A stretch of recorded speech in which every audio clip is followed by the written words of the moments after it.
ብሮነት ለኢትዮጵያ በሚል ያንተ የምትመራው የፖለቲካ ኃይል አለ ወይም ስብስብ አለ አንድ መድረክ አዘጋጅታችኋል ስለዚህ መድረክ ምን ማለት ይቻላል ቅዳሜ ዕለት ነው የተጠራው ያው መሳይ በቅድሚያ በጣም አመሰግናለሁ ስለጋበዝከኝ እንዳልከው ዝግጅቶቻችንንም በማስተዋወቅ ረገድ ትብብር ያረክ ነው ከልብ ነው ማመሰግነው አንተንም የዝግጅት ክፍልህንም እንዳልከው የሚቀጥለው ሳምንት ቅዳሜ የምሁራን የውይይት መድረክ አለን እና ውይይቱ የሚካሄደው አሁን ኢትዮጵያ ውስጥ ያለው ጦርነትና አጠቃላይ የፖለቲካ ቀውስ ካልተፈታ አገሪቱ ወዴት ነው የምትሄደው ከዚህ ቀውስ የመውጫው መንገድስ ምንድነው በሚል ታዋቂ የሆኑ ኢንተሌክቹዋልስ ወይ ምሁራን ሐሳባቸውን የሚያካፍሉበት መድረክ ነው ያዘጋጀነው ይሄ መድረክ እንግዲህ ያው ያለፉት መድረኮች ቀጣይ ሂደት ነው ከዚህ ቀደም የአብሮነት ኢትዮጵያ ያው 3 መድረኮችን አካሂዷል መጀመሪያ በአጀንዳ ልየታ ጉዳይ ላይ 2 መድረኮችን አካሂዷል ቀጥሎ ደግሞ ያው ትዕይንተ ህዝብ አካሂዷል አሁን ደግሞ ተቀራራቢ በሆነ ርዕሰ ጉዳይ ምሁራኖቹ ያላቸውን አመለካከት ለኛም ለህብረተሰብ እንዲያካፍሉ የሚያስችል መድረክ ነው ይሄ መድረክ እና ይሄ ቀጣይ መድረኮችም አሉን ከሚቀጥሉት መድረኮች ውስጥ አንዱ ይሄ ነው ምክንያቱም ይሄ ያዝነው ትግል የተለያዩ የህብረተሰብ ክፍሎች ካልተሳተፉበት ድርሻ ካላዋጡበት የትም ሊደርስ አይችልም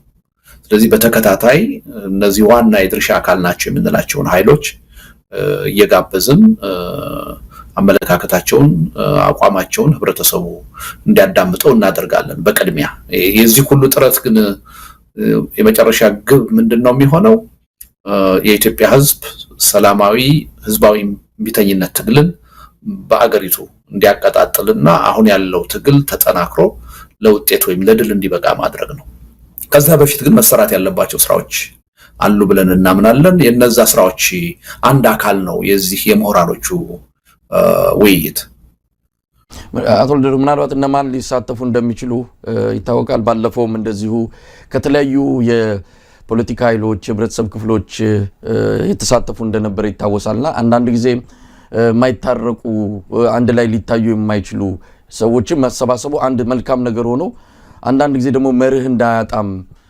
ምናልባት አብይ አህመድ ያለውን ወደኋላ ላይ የምናነሳዋለን እንደዚህ እሳትና ጭድ የሆኑ አካላት የሚሰባሰቡበት ምንም ትርጉም የማያመጣ የሚልም ነገር ይነሳልና ከዛ አንፃር የሚሳተፉ አካላት ላይ በተመለከተ ማለት የሚቻል ነገር አለ well አሁን ያልከውን ነገር ኋላ እንመለስበት ይሆናልና አሁን ማንሳቱ ችግር የለውም ማን ነው ብዙ ላይ ጠቀም ይችላል እሳትና ጭድ ምናምን የሚለው ነገር እኛ ከምን አንፃር ነው የምናየው ሌሎች ከምን አንፃር ነው የሚያዩት የሚለውን ወደ ኋላው የምታነሳው ይመስለኛልና ችግር የለውም ስለ ተሳታፊዎቹ ግን አሁን እዚህ መድረክ ላይ የሚሳተፉት የፖለቲካ ሰዎች አይደሉም በአብዛኛው ፐብሊክ ኢንተሌክቹዋልስ የምንላቸው በተለያዩ ጉዳዮች ላይ አስተያየታቸውን ለህዝብ በተለያየ መገናኛ ብዙሃን የሚያካፍሉ አብዛኛዎቹ ሁሉም ማለት እንኳን ባይቻል አብዛኛዎቹ ታዋቂ የሚባሉ ምሁራን ናቸው ግን የምንም የፖለቲካ ድርጅት አባል የሆኑ አይደሉም የፖለቲካ ድርጅቱን ወክለው የሚመጡ አይደሉም እና በዋናነት መመዘኛ ያደረግነው እዚህ ላይ የፖለቲካ አመለካከትን ሳይሆን የተሰማሩበትን ፊልድ ነው ወይም ዲሲፕሊን ነው የተለያየ ሞያ ያላቸው ምሁራን የወቅቱን ያገሪቱን ሁኔታ እንዴት ያዩታል እንዴት ይመለከቱታል የሚለውን ጥያቄ ከራሳቸው መስክ ጋር አያይዘው እንዲያቀርቡት ነው የምንፈልገውና ዋናው መመዘኛችን እዚህ ላይ የፖለቲካ አመለካከት አይደለም ዋናው መመዘኛችን በጉዳዩ ላይ ጠለቅ ያለ ሰፋ ያለ ዕውቀት ያላቸው ሰዎች መሆናቸው ነው ግን እግር መንገዳችንን ደግሞ የተለያዩ ተዋጽኦችን ለመጠበቅ ሙከራ እናደርጋለን የእድሜ የጾታ የብሔር በተቻለ መጠን ስብስቡ ኢትዮጵያን እንዲመስል ምን ይችላል ያህል እንሞክራለን ዋናው መመዘኛ ግን በዚህ ጉዳይ ላይ እሱ አይደለም ዋናው መመዘኛ በተለያዩ ፊልዶች ርዕስ ያቀረብነው የውይይት ርዕስ መዳሰስና ማየት እንዲቻል መድረክ መፍጠር ነው እና ሪሊ ሰዎቹ የፖለቲካ ሰዎች አይደሉም ያን ያህል ባለፈው እንዳየነው አይነት ውዝግብም ሊፈጥር የሚችል ጉዳይ አይደለም ያለፈው ያው የኢትዮጵያን የፖለቲካ ቅራኔ የሚወክሉና ማን ናቸው ብለን ይዘናቸው የመጣናቸው ሰዎች ስለሆኑ የዛ አይነት ቅራኔ ወይ ሙጅምብር ቢፈጥር አይደንቀንም ናቹራል ነው አስቀድመን የምንጠብቀው ነገር ነው ምክንያቱም ያመጣናቸውም ሆን ብለን ነው ኢትዮጵያ ውስጥ ያሉ የፖለቲካ ቅራኔዎች በጣም የሰፉ ጭምር ናቸው አወዛጋቢ ጭምር ናቸው። ያን እንዲወክሉልን ሆን ብለን ያመጣ ነው። የነዛ ሰዎች መምጣት ለኛ የውይይቱ ወይም ደግሞ የትዕይንተ ህዝቡ ውጤታማነት ነው ብለን ነው የምንወስደው። እንዳልከው ኋላ ካነሳሁን ሄድበታለን። የምሁራኖቹ ግን በዛ ደረጃ ስለሆነ ስማቸውን አስቀድሞ መጥቀሱ ብዙ ጥቅም ያለው አይመስለኝም። ምክንያቱም የሚወጡም የሚገቡም ሰዎች ሊኖሩ ይችላሉ። ገና በዝግጅት ሂደት ላይ ነን። አንዳንድ ጊዜ ፈቃደኝነታቸውን ከገለጹ በኋላ በተለያየ ምክንያት የማይገኙ ሊኖሩ ይችላሉ። ሌሎች ምንተካቸው ይኖራሉ። ግን እስካሁን ድረስ ወደ 12 ምሁራን ፈቃደኝነታቸውን ገልጸዋል እና ምንም ጥርጥር የለውም ውጤታማ የሆነ ውይይት ያደርጋል። ምናልባት አቶ ልደቱ እንግዲህ ምሁራን ናቸው ተብሏል። ምሁራንም ቢሆኑ ያው ከፖለቲካ ውጪ መሆን የሚችሉ አይደሉም። አሁን ባለው የኢትዮጵያ ነባራዊ ሁኔታ ምሁራን እንደው በአንድም ይሁን በሌላ በጣም በሚያሳፍር መልኩ የብሔረሰብ ወይም ደግሞ የራሳቸውን ጎሳ ማንነት የሚያንጸባርቁ እንቅስቃሴዎችን ሲያደርጉ ነው የምናየውና የሚመጡት ምሁራንም ከዛ አውድ ከዛ ውጪ ሊሆኑ የሚችሉበት ሁኔታ የለም። ያው ፖለቲካውን ማንሳታቸው ፖለቲካውን መንካታቸው ከዛ ከተሰለፉበት ካሉበት አጥር አንፃር አቋማቸው ማንጸባረቃቸው አይቀርምና ከፖለቲካ ውጪ ነው ማለት እንችላለን? አንችልም። እንደሱም አላልኩም እኔ። ሰዎቹ የየራሳቸው የፖለቲካ አመለካከት ይኖራቸዋል፣ ምንም ጥርጥር የለም። የኛ መመዘኛ ግን ዋናው መመዘኛ አሁን እሱ አይደለም። ፖለቲካ አመለካከታቸው ምንድነው ሳይሆን በተሰማሩበት መስክ ምን ያህል ዕውቀት አላቸው፣ ምን ያህል ሐሳባቸውን በአግባቡ ሊገልጹ ይችላሉ፣ ታዋቂ ናቸው ወይ የሚለውን ነው እንጂ የወሰድነው የፖለቲካ አመለካከታቸውን ዋና መመዘኛ አድርገን አልወሰድነውም ነው እንጂ የፖለቲካ አመለካከት የላቸውም ወይም ደግሞ ከዛ ውጭ ይሆናል ማለት አይደለም። እንግዲህ ወደ አብሮ ባለፈው የፖለቲካ ቅራኔዎች እንዲወከሉ ማድረግ ነበር እና ኦልሞስት ሁሉም ማለት ይቻላል ኢትዮጵያ ውስጥ አሉ የሚባሉት የፖለቲካ አመለካከት ወይም ቅራኔዎች ተወክለዋል ብለን እናምናለን። እና በዚህ ረገድ የጋበዝናቸው ሰዎች እውነቱን ለመናገር በጣም ተባባሪነት አሳይተዋል፣ ፈቃደኝነት አሳይተዋል።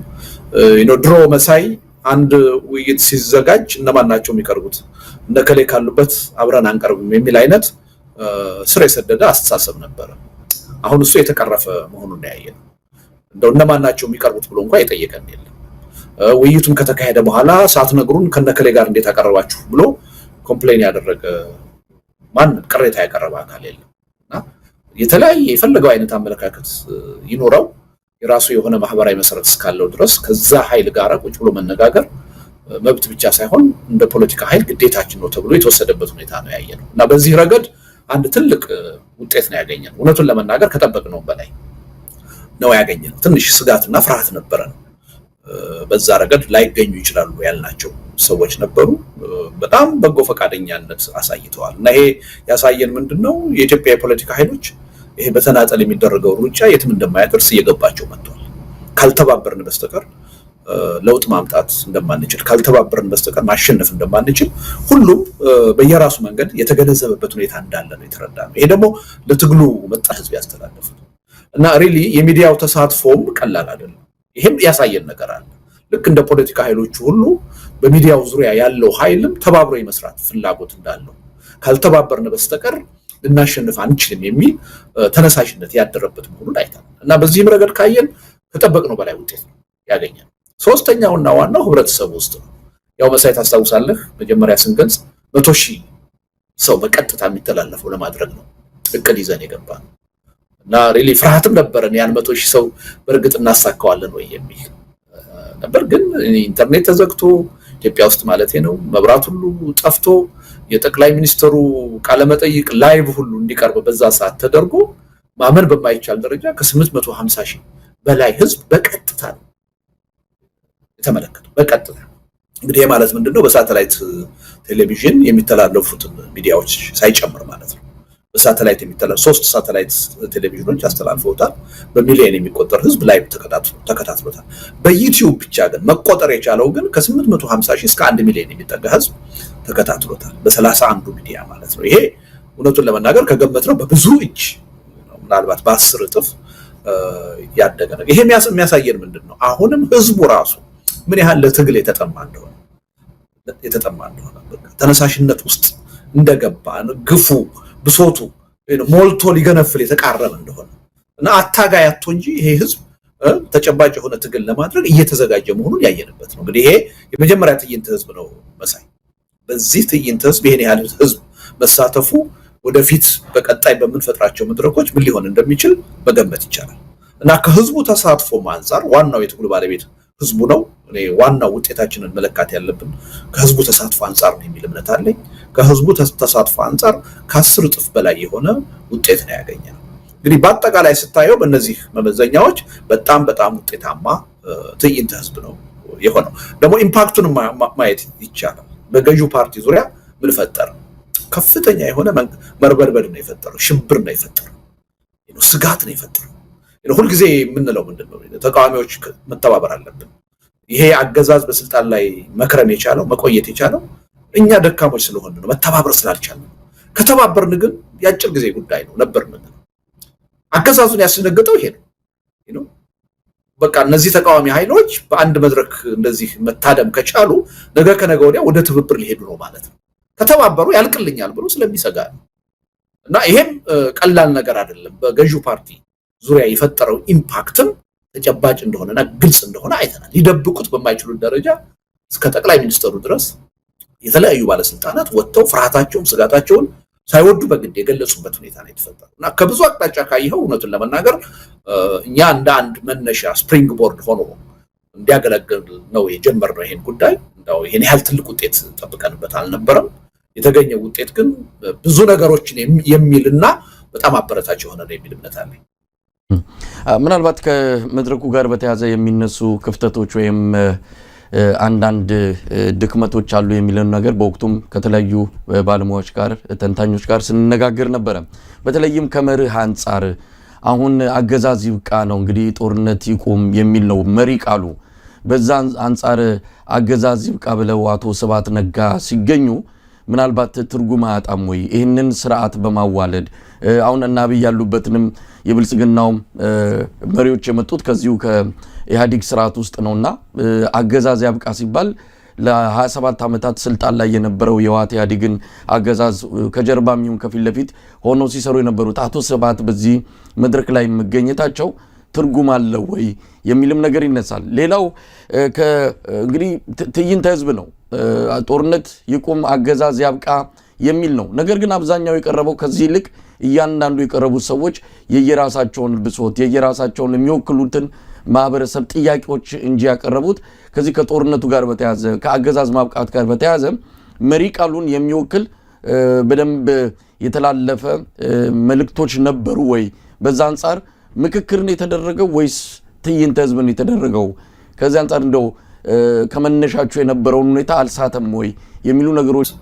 እና ዓላማ ካለመረዳት የመነጩ ናቸው አንደኛ ትዕይንተ ህዝብ ነው ውይይት አይደለም ድርድር አይደለም ትዕይንተ ህዝብ ነው አድሬስ የሚያደርጉትም ህብረተሰቡ በዛ ትዕይንተ ህዝብ ታዳሚ የሆነውን በመቶ ሺህ የሚቆጠር ህዝብ አድሬስ እንዲያደርጉ ነው የተጠሩት እንጂ አንዱ ተቃዋሚ ፓርቲ ከሌላው ጋራ እንዲወያይ ሐሳቡን ኮምፕሮማይዝ እንዲያደርግ ወይም እንዲደራደርና ወደ አንድ ስምምነት ወይም ህብረት እንዲመጣ አይደለም እንደሱ አይነት መድረኮች ወደፊት አይኖሩንም ይያልኩ አይደለም ይሄ ባለፈው ያካሄድ ነው መድረክ ግን ፒውርሊ አንድ ነው ዓላማው ትዕይንተ ህዝብ ነው ስለዚህ ተናጋሪዎቹ በቀረበላቸው ርዕሰ ጉዳይ ላይ ያላቸውን አመለካከትና አቋም ለህዝቡ አድሬስ እንዲያደርጉ ነው የተጋበዙት አንዱ ይሄን አለመረዳት አለ ውይይት አድርጎ የመውሰድ ድርድር አድርጎ የመውሰድ የህብረት የአንድነት እንቅስቃሴ አድርጎ ወይም ስምምነት አድርጎ የመውሰድ አለ ከዚህ ተነስተው ብዙ ትችት ያቀረቡ ሰዎች አሉ እኔ የቸኮሉ ይመስለኛል በአግባቡም ደግሞ የመድረኩን ዓላማ የተገነዘቡት አይመስለኝም አንዱ ይሄ ነው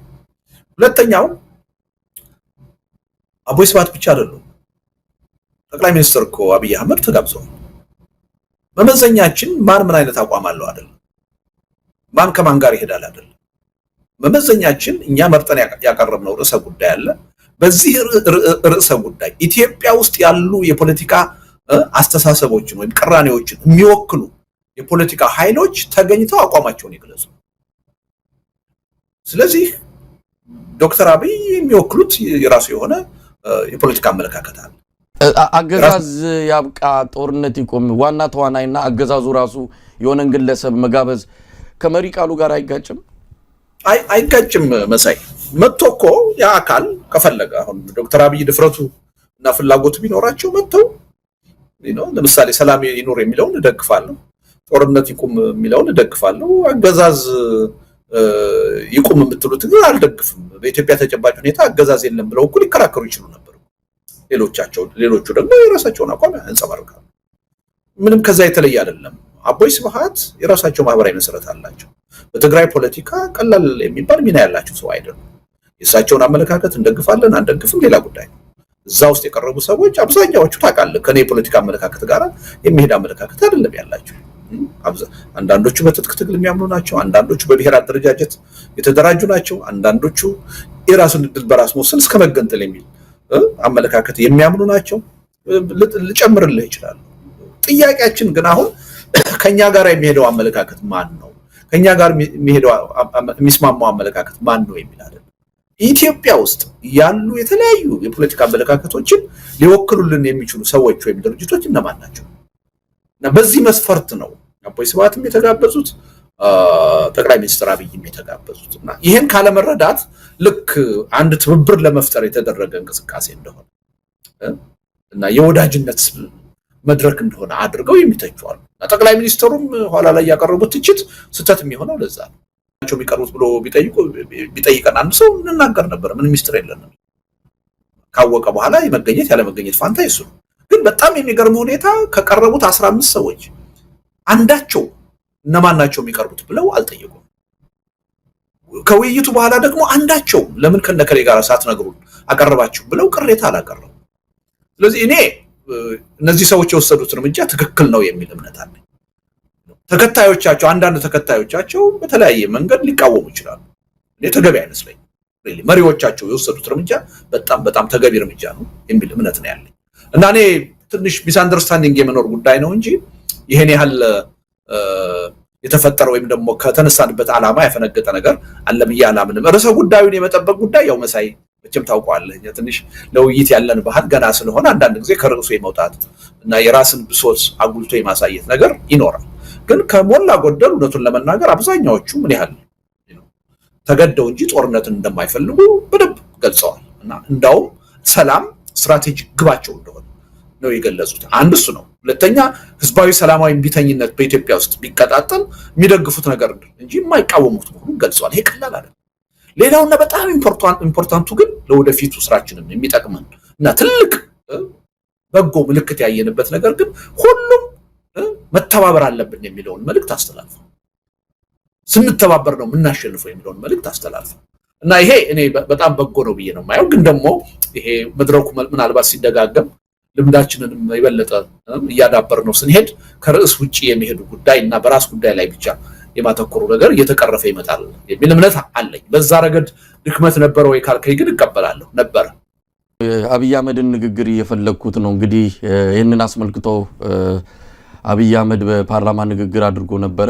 እስቲ ያለውን እንስማና ምናልባት የበለጠ ለተመልካቾችም ነገሩን ለማብራራት እንዲረዳድ ከተናገሩ ልደቱ እንግዲህ ሰፋ ያለውን አብይ አህመድን ንግግር ነው ያቀረብነው። ምንድነው ምላሻችሁ ለዚህ? እንግዲህ ጠቃሚም ነው ይላል። ከዛ በኋላ ደግሞ የተሰባሰቡት የገረወይና ማዕት ነው እንደው ድምጽ ብቻ ናቸው ይላል። ምናልባት ሁለት የተቃራኒ ነገሮችን ተናግሮም ሊሆን ይችላል። ለማንኛውም ምላሻችሁ ምንድነው? የመጨረሻው ላይ በጀምር መሳይ ስለ እሳት ጫሪዋ ጭልፊት ጥሩ ነው ማቅረባቸው። ያቺ እሳት ጫሪ ጭልፊት የሰው ስም ይውጣላት ብትባል አብይ አህመድ ነው የምትባለው፣ ሌላ አይደለችም። እና ደንበኛ የራሳቸውን ተግባር ነው እሳት በመጫር በማቀጣጠል እኖራለሁ እጠቀማለሁ ብለው የሚጠቀሙት በኢትዮጵያ ምድር ከማንም በላይ እሳቸው ናቸው። እና ያቺ ጭልፊት የሰው ስም ይውጣላት ከተባለ ሳይደመር ሳይቀነስ አብይ አህመድ ናት። እና የራሳቸውን አመለካከትና ማንነት ነው እየነገሩን ያለው። አንዱ ሁለተኛው ወደ ዋናው ንግግር ስንመለስ ምንድነው ያሉት? አሁን ከኛ እንቅስቃሴ ጋር በተያያዘ ይሄ በኢንተርኔት የተደረገው እንቅስቃሴ አስደስቶኛል ያሉት አይደል? እንዳውም መጠናከር አለበት መቀጠል አለበት ነው ያሉት ከኛ እንቅስቃሴ አንፃር። ይሄን ካሉ በኋላ መናደድና መሳደብ አያስፈልጋቸውም ነው አይደል? ጥሩ ከሆነ አስደስታቸው ከሆነ ያ ያስደስታቸውና ጥሩ የሆነ ነገር ግፉበት ነው የሚባለው። ንዴቱ ምን አመጣው? ገረወይና የሚለውን ስድብ ምን አመጣው? ብስጭቱ ምን አመጣው? አንደኛ እርስ በርሳቸው የሚጋጩ በአንድ ንግግር አይደለም፣ በአንድ አንቀጽ አይደለም በአንድ አረፍተ ነገር እርስ በርሳቸው የሚጋጩ ሰው መሆናቸውን ያሳዩበት ንግግር ነው።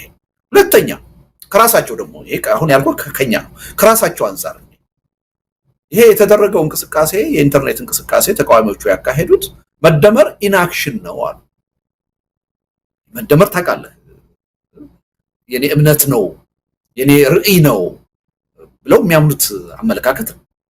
እሳቸው ያመለካከት ምንድነው ትርጉም አለው ወይ እስካሁን የገባው ሰው አለ ወይ አይዳውት። ነገር ግን በቃ 3 መጽሐፍ ይጻፉበት እምነቴ ነው የሚሉት ሪዮት ዓለሜ ነው የሚሉት መስመር ነው መደመር። ይሄን እንቅስቃሴ ምን አሉት መደመር ኢንአክሽን። ይሄን ካልክ በኋላ መደመር በተግባር ማለት ነው። አዎ በተግባር ማለት ነው ካልክ በኋላ እንዴት መልሰህ ታጥላለዋል? እንዴት መልሰህ ታንቋሸዋል? እንዴት መልሰህ ልትሰድበው ትሞክራለህ? እና ሰውየው የሚናገሩትን የሚያውቁ አይደለም። እኔ የምልህ ያው በተደጋጋሚ ተናግሬያለሁ። ያው እናንተ እንደዚህ ስታቀርቡት ነው እንጂ የሰውየውን ንግግር ማዳመጥ ከቆምኩ ቆይቻለሁ። እኔ አመታቱ ነው ይሄ ተቀነጫጭቦ ወቅታዊ በሆነ ጉዳይ ስታቀርቡት ወይም ደግሞ ለጥያቄ ስቀርብ እንደዚህ ብለዋል ተብሎ እንደዚህ ሲቀርብልኝ ነው ማዳመጠው። ምክንያቱም አዲስ ነገር ጠብቄ ካሁን በኋላ እሳቸውን ማዳመጥበት ምንም ምክንያት የለኝም ጊዜ ከማጥፋት በስተቀር። እና ምን ያህል እርስ በርሳቸው የሚጋጩ መሆኑን ነው ያየነው። ሌላው እርስ በርሳቸው የማይገናኙ አድርገው ለማሳየት ነው የፈለጉት። የሚገርም ግን ያስደነገጣቸው ይሄ ነው። በእሳቸው እምነት እነዚህ ሰዎች አንድ መድረክ ላይ በፍጹም ሊገናኙ አይችሉም የሚል እምነት ነው የነበራቸው። አቅሜና ሁኔታ በፈቀደልኝ መጠን እንዳይገናኙ አድርጌ አለያይቻቸዋል። ስለዚህ ሊገናኙ አይችሉም የሚል ጥልቅ የሆነ ጠንካራ የሆነ እምነት ነበራቸው። ይህን ስላፈረሰባቸው ነው እንጂ አንድ እኮ ስብስብ የምትፈጥረው ውይይት የምትፈጥረው መድረክ የምትፈጥረው እኮ የጋራ አጀንዳም እኮ ለመፍጠር ልዩነታችን እንደተጠበቀ ሆኖ ምን የጋራ አጀንዳ አለን ምን የጋራ ጉዳይ አለን የሚለውንም ለመፈለግ ነው። ያን ፈልገህ የምታገኘው ስትስ ነው። ያ ውጤት ምንድነው?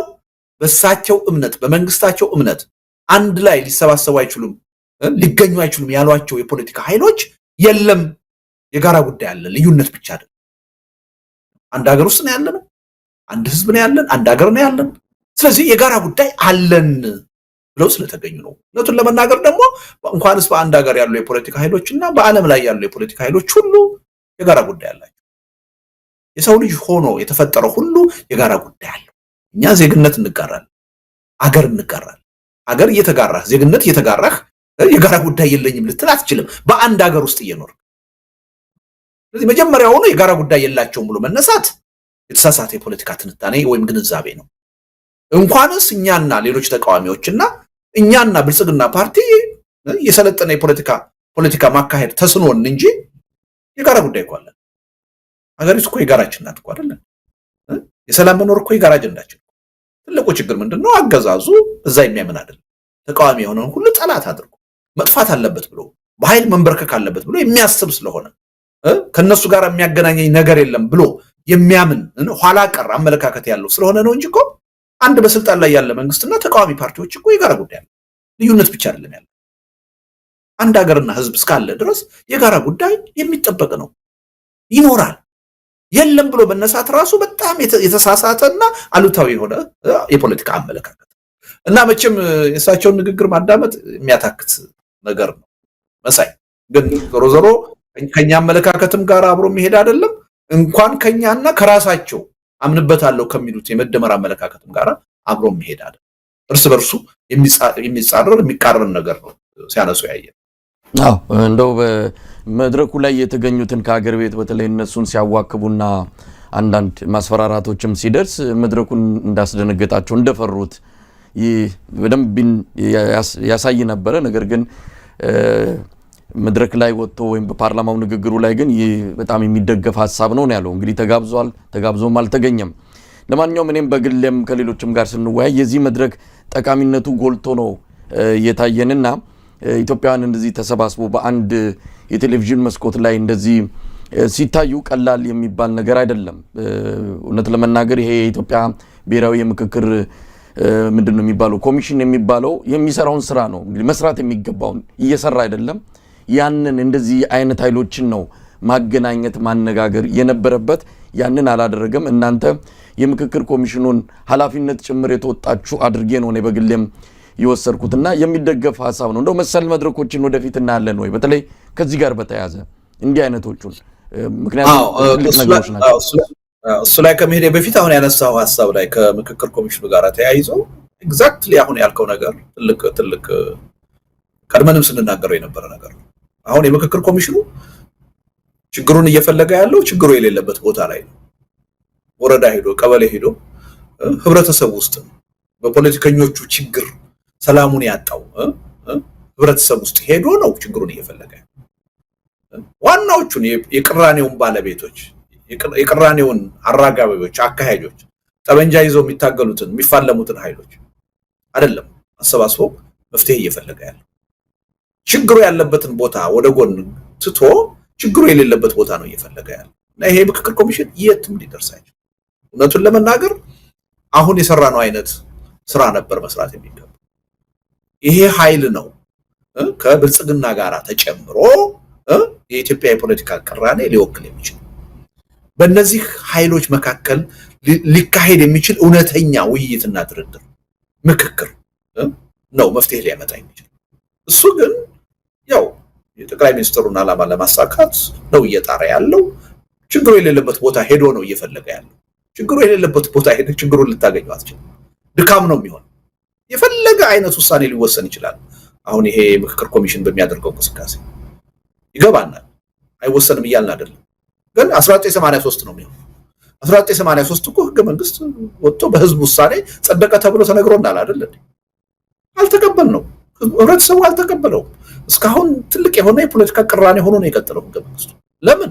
ፕሮሰሱ ትክክል አልነበረም፣ አሳታፊ አልነበረም። በህዝብ ስም ጥቂት የፖለቲካ ኃይሎች አስተሳሰባቸውን፣ አመለካከታቸውን፣ የፖለቲካ ፕሮግራማቸውን አገር ላይ ህዝብ ላይ የጫኑበት ሂደት ነው የነበረው። ያ ሂደት ተመሳሳይ ነገር ነው አሁን እየተሰራ ያለው። የፈለገውን አይነት ኢቭን አይደለም ቀርቶ የምንቃወመውን የምንደግፈውን አይነት ህገ መንግስታዊ ማሻሻያ ቢያደርግ ይሄ ምክክር ኮሚሽን ቢያደርግ በሱ አማካኝነት ፕሮሰሱ የተበላሸ ስለሆነ ተቀባይነት አይኖርም። የሌላ ችግር መጀመሪያ ነው የሚሆነው። ስለዚህ አሁን ገንዘብ ነው እየጠፋ ያለው፣ ጊዜ ነው እየጠፋ ያለው እንጂ የትም የማይደርስ የምክክር ኮሚሽን ዓላማውን የሳተ ችግሩን ባለበት ቦታ የሚፈልግ አይደለም፣ በሌለበት ቦታ የሚፈልግ ነውና ጥሩ ነው ያነሳው ማለት ነው። ሁለተኛው ወደዛ ከመሄድ በፊት እንደው በአንድም ይሁን በሌላ አጋጣሚ እንደው አንተን አግኝተው የዚህ ምክክር ኮሚሽን እንደው ተሳታፊም ይሁን በሌላ መልኩ ግብዣ ቀርቦልህ ያውቃል? እንግዲህ እንደናንተ አይነት ፖለቲከኛ ካልተጠራ ጋብዘናል ይላሉ፣ በሌላ መልኩ ጥሪም አድርገናል እያሉ ነው። በቅርቡም እንደው የደረሰ ነገር አለ? የለም መሳይ። በነገር ላይ እዛ ምክክር ኮሚሽን ውስጥ ያሉ አንድ ሁለት ሰዎች ስልክ ቁጥሬም እንዳላቸው አውቃለሁ። ወዳጅነትም ነበረን፣ ስልክም እንደዋወል ነበርና ቁጥሬ ያላቸው ግን አንድም ጊዜ በዛ ጉዳይ ላይ አነጋግሮኝ የሚያውቅ የለም። የታይታ እኮ ነው፣ እንደዛ አይደለም ውጭ ሀገር ያለ ነው። ሀገር ቤት እኮ ያሉትን ወሳኝ የፖለቲካ እንቅስቃሴ የሚያደርጉትን ኃይሎች እኮ እያነጋገሩ አይደለም። እናነጋግርም ሲሉ እኮ ሌላ እኮ የፖለቲካ ሸፍጥ ነው ሲያራምዱ የምታያቸው። ትጥቃችሁን ፈታችሁ ተሸንፋችሁ ግቡ ነው እያሉ ያሉት። ይሄ ያገዛዙ አጀንዳ አስፈጻሚ ናቸው እንጂ ሪሊ እውነተኛ የሆነ ሐቀኛ የሆነ እርቅ፣ ሰላም በኢትዮጵያ ለማምጣት እየሰሩ አይደለም። ሪሊ በታሪክ የሚያስጠይቅ ነገር ነው እየሰሩ ያሉት። በጣም አሳፋሪ የሆነ ነገር ነው እየሰሩ ያሉት። ያሳዝናል። አንዳንዶቹ ሰዎች በጣም ትልልቅ ሰዎች ናቸው። በግል ህይወታቸው ውጤታማ የሆኑ አንቱ የተባሉ ሰዎች ናቸው። እንደዚህ የአንድ አምባገነን መንግስት መጠቀሚያ መሳሪያ ሆነው ይሄን ያህል ጊዜ፣ ገንዘብ፣ ያገር ማባከን አሳዛኝ ነገር ነው እና ማንም ጠይቆን የሚያውቅ የለም። ግን ቅድም እንደው አንድ ሐሳብ ልጨርስልህና ጠቅላይ ሚኒስትሩ መደመር ኢንአክሽን ነው ያሉት አይደለ? መደመር በተግባር ነው ያሉት። እውነቱን ለመናገር ደጋግመን እንደገለጽ ነው ይሄ የኢንተርኔት ትዕይንተ ህዝባችን መነሻ ነው፣ እርሾ ነው ወይም መስፈንጠሪያ ነው። እንደ ትልቅ ነገርም ወይም እንደ ትልቅ ውጤትም አስበን ያደረግነው አይደለም። ይሄ የኢንተርኔት እንቅስቃሴ ግን ሪሊ ይሄ ምናልባት የመደመር በተገቢው መንገድ እንቅስቃሴ ግን ኢንአክሽን መሬት ላይ ይወርዳል። ጠቅላይ ሚኒስትሩ እንዳሉት መደመርን ኢንአክሽን ኢትዮጵያ ውስጥ ማሳየት አለብን፣ እንችላለን የሚል እምነት ነው ያለኝ። ወደዛ አቅጣጫ ነው የምንሄደው እና የኋላ የጠየቀውን ጥያቄ ከዚሁ ጋር ለማያያዝ ቀጣይ እንቅስቃሴዎች ምን አሉ የሚለው እየሰራን ነው። ለምሳሌ አንዱ ምንድነው ይሄ የአብሮነት የኢትዮጵያ ስብስብ አድሆክ ሆኖ ነው ሲሰራ የነበረው። ቋሚ የሆነ አመራር ገና አልመረጠም። ህጋዊ እውቅና እስካሁን የለውም፣ ባይሎ አልነበረውም። ስለዚህ አሁን እነዚህ ነገሮች ለማሟላት እየሰራ ነው እና በቅርብ ጊዜ የአብሮነት ኢትዮጵያን የሚመራው ቦርድ ማን እንደሆነ እነማን እንደሆኑ ስራ አስፈጻሚዎቹ እነማን እንደሆኑ ለህብረተሰቡ ይፋ እናደርጋለን። ያኔ እኔ ብቻ እየመጣሁኝ አላወራም ማለት ነው። በተለያየ የስራ ኃላፊነት የያዙ ብዙ ሰዎች የሚሳተፉበት መድረክ እንደሆነ ይታያል ማለት ነው።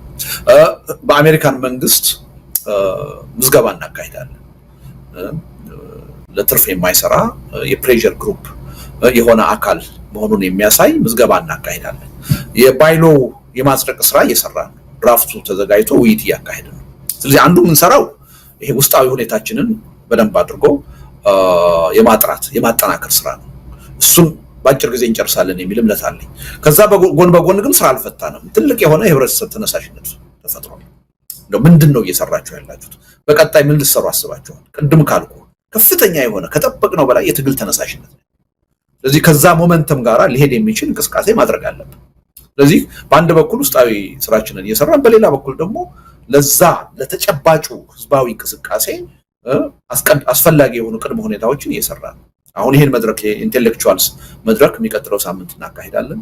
ከሱ በሳምንቱ ወይም በሁለት ሳምንቱ ገና አልወሰንም የሚዲያ ሰዎች ለእናንተ መድረክ እናዘጋጃለን።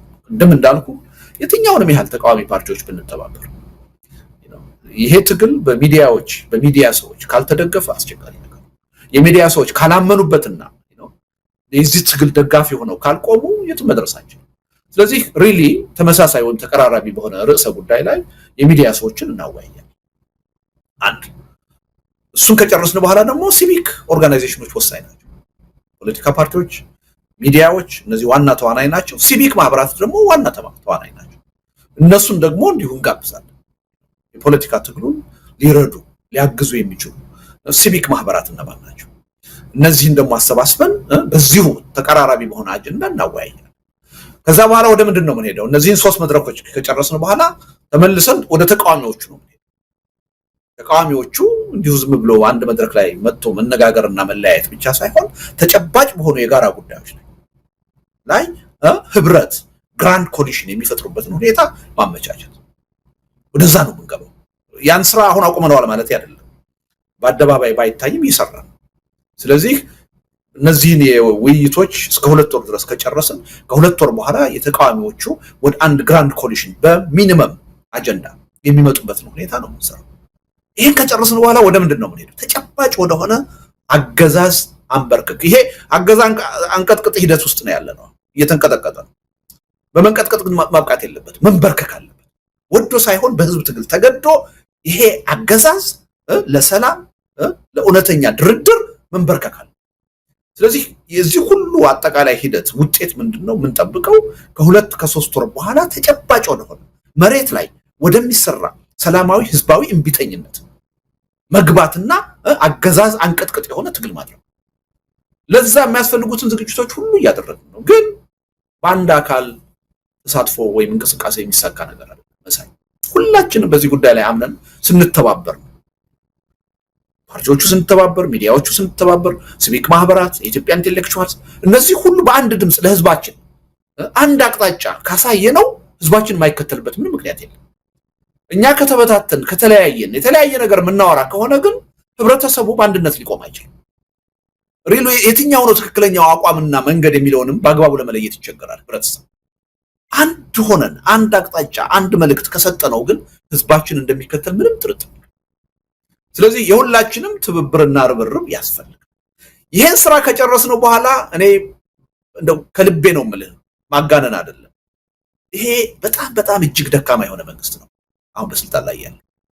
በታሪካችን ካየናቸው መንግስታት ሁሉ ምንም የሚያስተሳስረው የጋራ አጀንዳ የሌለው በጥቅምና በስልጣን ጥያቄ ብቻ የተሰባሰበ ግልብ የሆነ ማህበራዊ መሰረቱን ኢትዮጵያ ውስጥ ያጣ፣ ራሱን በተከታታይ ማንነቱን ያጋለጠ፣ ህዝቡ ለትግል እንዲነሳሳ በራሱ መንገድ ምቹ ሁኔታ የፈጠረ አገዛዝ ነው።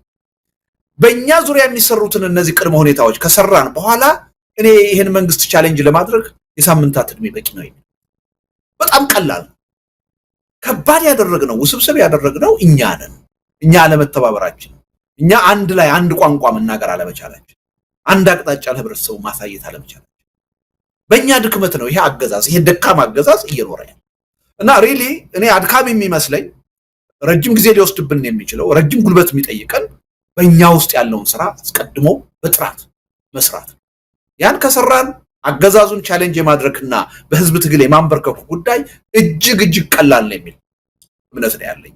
መሳይ ምናልባት አቶ ልደቱ ሁለት ነገሮችን ከዚህ አንፃር መጥቀስ ከተቻለ፣ አንደኛ ይሄ የእናንተ ንቅናቄ ወይም አሁን ስብስቡ የዳያስፖራ ንቅናቄ ብቻ ሆኖ እንዳይቀራው ቀደም ሲል ገልጻል። መሬት የማውረድ የሚባለው ላይ ምን ያህል በተጨባጭ እየተሰራ ነው ማለት እንችላለን? ምክንያቱም አሁን ሂደቱ በጣም የተጠናከረ ሲሄድ ልትገናኙ የምትችሉባቸውን መስመሮች በሙሉ የማቋረጥ ኢንተርኔትን ጨምሮ፣ ስለዚህ ከመሬት ላይ ካለው ከናንተ ትልቁ ኃይል ሊሆን ይችላል ለውጡን ሊያመጣ ይችላል ከምትሉት ኃይል ጋር የመነጠል ነገር ሊፈጠር ይችላልና ከዚህ አንፃር መሬት ላይ አስባችሁ አቅዳችሁ የዳያስፖራ ንቅናቄ ብቻ እንዳይሆን ምን ያህል እንደው ተጨባጭውን ነገር እየተሰራ ነው የሚል ነው። ሌላው ምናልባት የታክቲካል ግንኙነት ነው ከዛ በኋላስ የሚለው ላይ ተዘጋጅተናል። ብዙ ጊዜ ይባላል ኢትዮጵያውያን ስርዓት መጣል ይችላሉ፣ ስርዓት መትከል ግን አይችሉም ነው።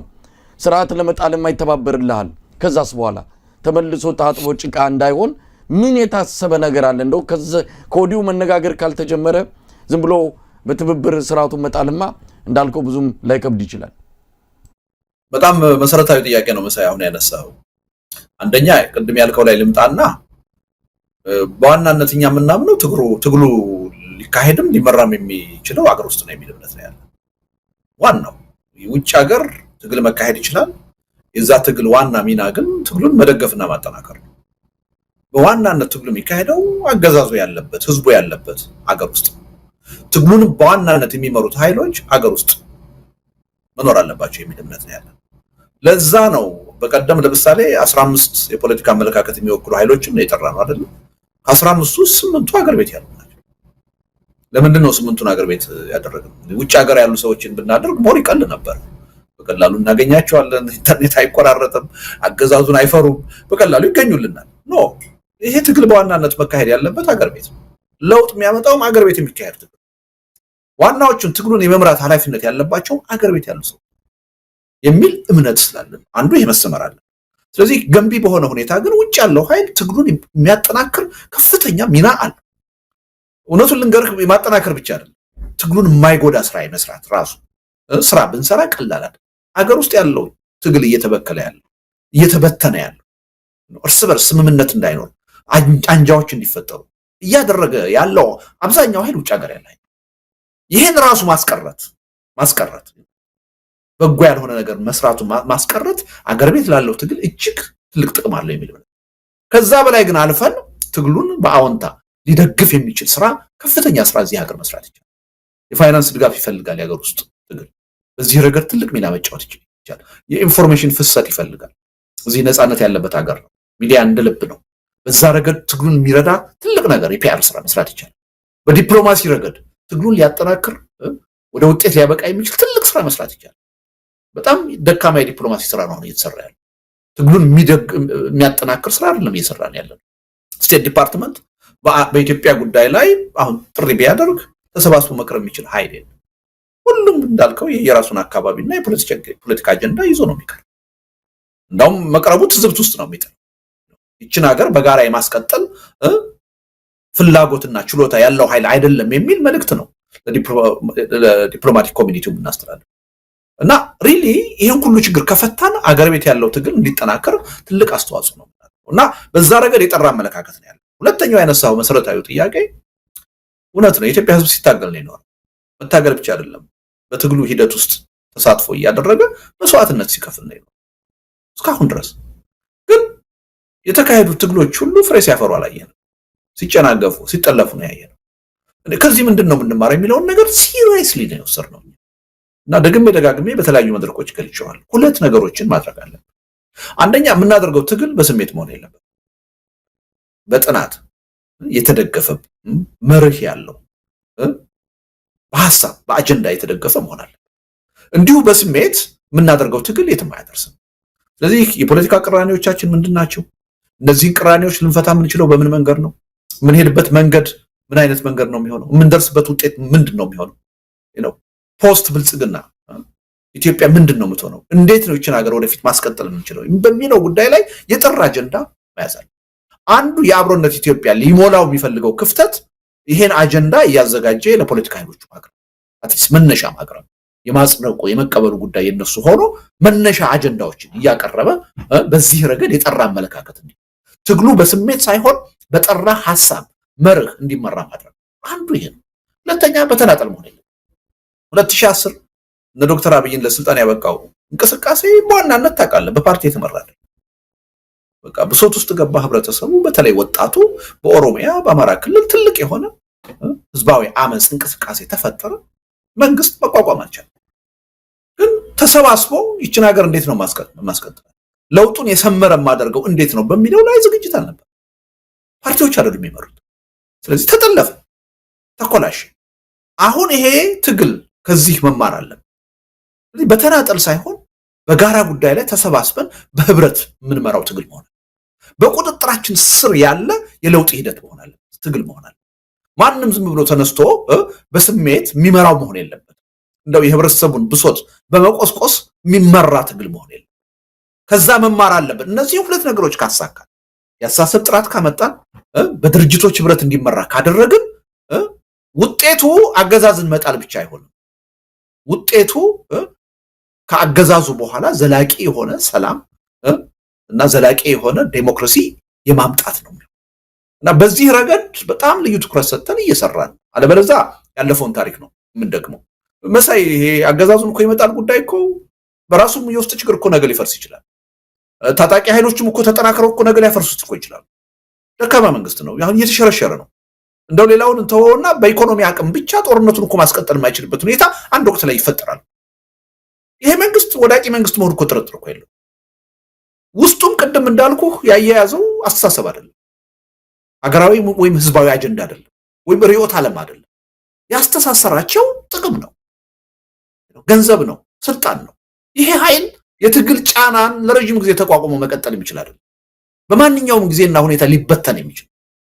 ስለዚህ ትልቁ ጥያቄ ያገዛዙ መውደቅ አይደለም። ከወደቀ በኋላ ይሄ የወቅቱ ትግል እንዳለፉት ትግሎች ይሄ ሁሉ መስዋዕትነት ከተከፈለ በኋላ ይጠለፋሉ፣ ይኮላሻሉ። ይሄ እንዳይሆን መስራት አለ። በዚህ ረገድ ከሰራን ነው ካለፈው የተሻለ ነው ልንል የምንችለውና ሪሊ ቤዚክ የሆነውን ጥያቄ ነው ያነሳው።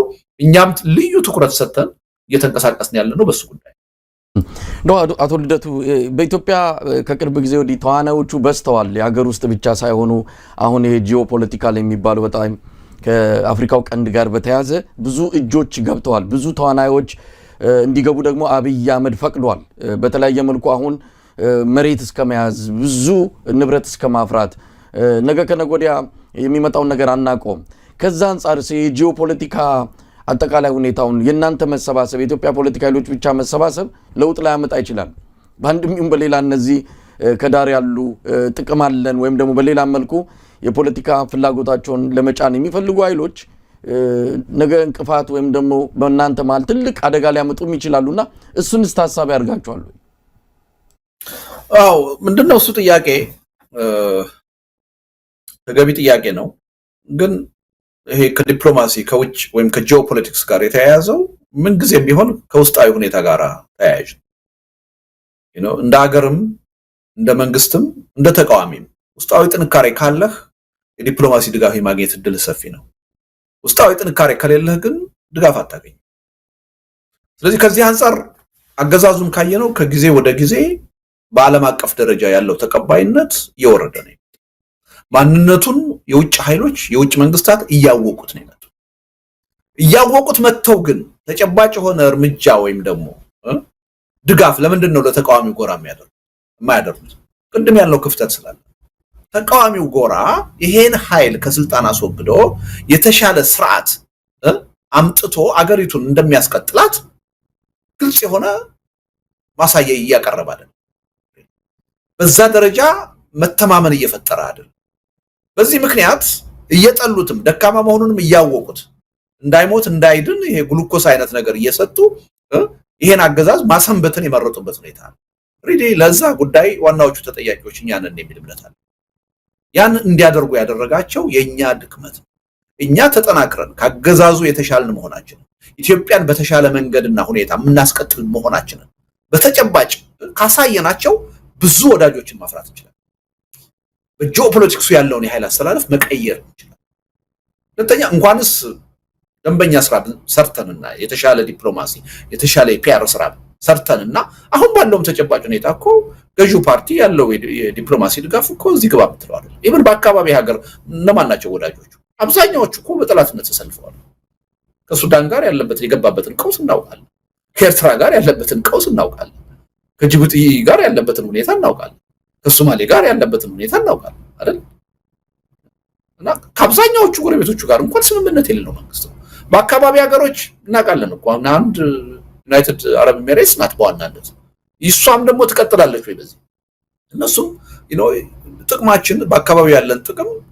በዘላቂነት ይቀጥላል ወይ ብለው ማሰባቸው አይቀርም ከሰልፍ ኢንተረስት ነው ይሄ ብልጽግና የሚባለው ፓርቲ ጠንካራ ፓርቲ ካልሆነ በአካባቢው ሰላም የማያመጣ ከሆነ የመቀጠል እድል ከሌለው ከሱ ጋር ለምንድነው የምንቆመው ለምንድነው እሱ ላይ ኢንቨስት የምናደርገው ብለው ራሳቸው መጠየቃቸው አይቀርም ያን ጥያቄ እንዲጠይቁ ግን ተቀናቃኙ ኃይል ጠንካራ ሆኖ ራሱን ማሳየት አለ ሐሳቡን በደንብ መሸጥ መቻላል እሱን ግን በተገቢ ሁኔታ ያደረግን አይደል ሪሊ ለዛ ዋናዎቹ ተጠያቂዎች እኛ ነን የኢትዮጵያ ፖለቲካ ኃይሎች በዛ ደረጃ ስራ ከሰራን ሪሊ በዲፕሎማሲ ረገድ ያለውን ሁኔታ በብዙ ርቀት መቀየር እንችላለን ይሄ መንግስት የዲፕሎማሲ ሀሁ የሚያውቅ መንግስት አይደለም ከጎረቤቶቹ ጋር ሰላም መፍጠር የሚችል አይደለም ዛሬ የወሰነውን ነገ የማያከብር እምነት ሁሉ ጠፍቷል ማንንም እኮ ይሄን መንግስት አምኖ አሁን እንደው ስምምነት እንኳን መፈራረም የሚፈልግ እኮ የለም የሚችል እኮ የለም አገዛዙ ሊታመን የማይችል ኮንሲስተንት የሆነ አመለካከት